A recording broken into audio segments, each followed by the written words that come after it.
أعوذ بالله من الشيطان الرجيم. بسم الله الرحمن الرحيم. بسم اللہ الرحمن الرحیم۔ السلام علیکم ورحمۃ اللہ وبرکاتہ۔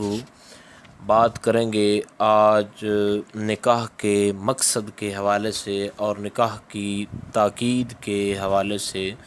مقاصد نکاح ان کو بھی انشاءاللہ تعالی مکمل طور پر ڈسکس کریں گے۔ تو اس سے پہلے آپ سے گزارش ہے کہ اگر آپ نے ہمارے چینل کو سبسکرائب نہیں کیا تو ضرور سبسکرائب کریں، کیونکہ روزانہ اسلامی فقہی مسائل اور خوابوں کی تعبیرات کے حوالے سے ویڈیوز وہ اپلوڈ کی جاتی ہیں۔ حدیث شریف سے ابتدا کرتے ہیں۔ حدیث شریف سنن ابو داؤد شریف کے اندر 2050 نمبر، سنن نسائی شریف کے اندر 3229 نمبر اور سنن ابن ماجہ کی 1863 نمبر حدیث شریف ہے۔ حضرت ابو موسیٰ اشعری آپ بیان کرتے ہیں کہ آقا علیہ الصلوۃ والسلام نے فرمایا کہ تم نکاح کرو، اس لیے کہ میں دوسری امتوں کے مقابلے میں اپنی امت اس کی کثرت امت پر میں فخر کروں گا۔ تو حدیث شریف آپ نے سماعت کر لی۔ تو اب کچھ مقاصد نکاح ہیں کہ نکاح کرنے کے کون سے مقاصد ہیں۔ تو ایک تو نکاح کثرت امت کا سبب ہے، یعنی نکاح کثرت امت کا سبب اور کثرت امت پر حضور اکرم صلی اللہ علیہ وسلم کا قیامت کے دن فخر کرنا۔ چنانچہ حضرت انس کا بیان ہے کہ آقا علیہ الصلوۃ والسلام نے فرمایا کہ تم زیادہ بچے پیدا کرنے والی عورتوں سے نکاح کرو، اس لیے کہ قیامت کے دن میں دیگر انبیاء کرام کے مقابل اپنی امت کی کثرت پر فخر کروں گا۔ یہ حدیث شریف حضرت امام احمد بن حنبل نے مسند امام احمد بن حنبل کے اندر نقل فرمائی۔ اور دوسرا مقصد نکاح قاطع شہوت ہے، یعنی شہوت کو دور کرتا ہے۔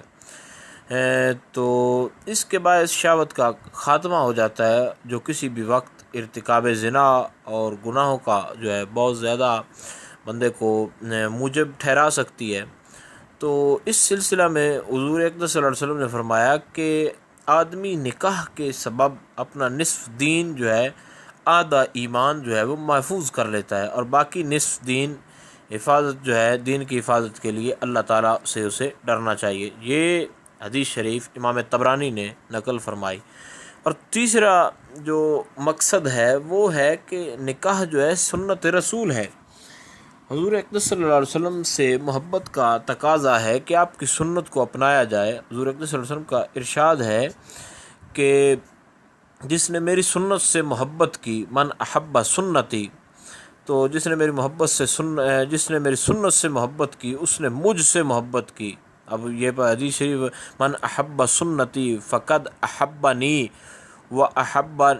آگے حدیث شریف کے اندر احبنی کان معی فی الجنتی، فرمایا کہ جس نے میری سنت سے محبت کی اس نے مجھ سے محبت کی، اور جس نے مجھ سے محبت کی وہ جنت میں میرے ساتھ ہوگا۔ ایک روایت میں ترک سنت کی وعید بھی آپ صلی اللہ علیہ وسلم نے ارشاد فرمایا کہ جس نے میری سنت کو نظر انداز کر دیا، چھوڑا۔ یہ حدیث شریف بخاری شریف کے اندر موجود ہے۔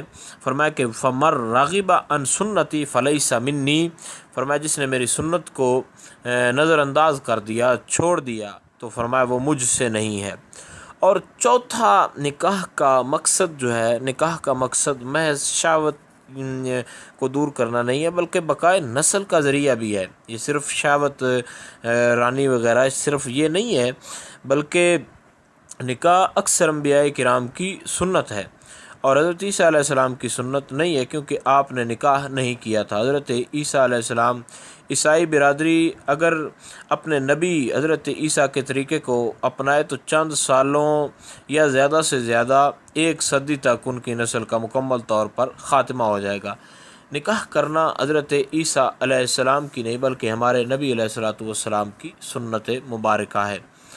اور پانچواں نکاح سبب تقویٰ و طہارت، یعنی مقصد نکاح ایک یہ بھی ہے کہ سبب تقویٰ و طہارت ہے۔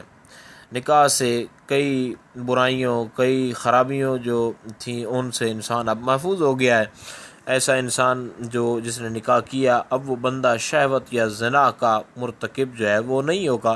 البتہ نکاح کے سبب انسان برائیوں سے مجتنب ہو کر اور عابد، زاہد، شب زندہ دار اور صاحب تقوی و طہارت بن جاتا ہے۔ ایسا انسان اپنے ایمان و دین کو محفوظ کرتا ہے اور اپنے ایمان کا محافظ بن جاتا ہے۔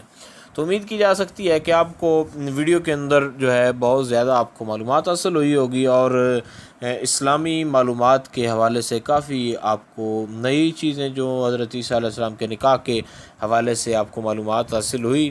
تو مزید اچھی ویڈیوز کے لیے ہمارے چینل کو سبسکرائب ضرور کریں، اور اگر کوئی مسئلہ ہو اس حوالے تو نیچے کمنٹ میں آپ پوچھ سکتے ہیں۔ السلام علیکم ورحمۃ اللہ وبرکاتہ۔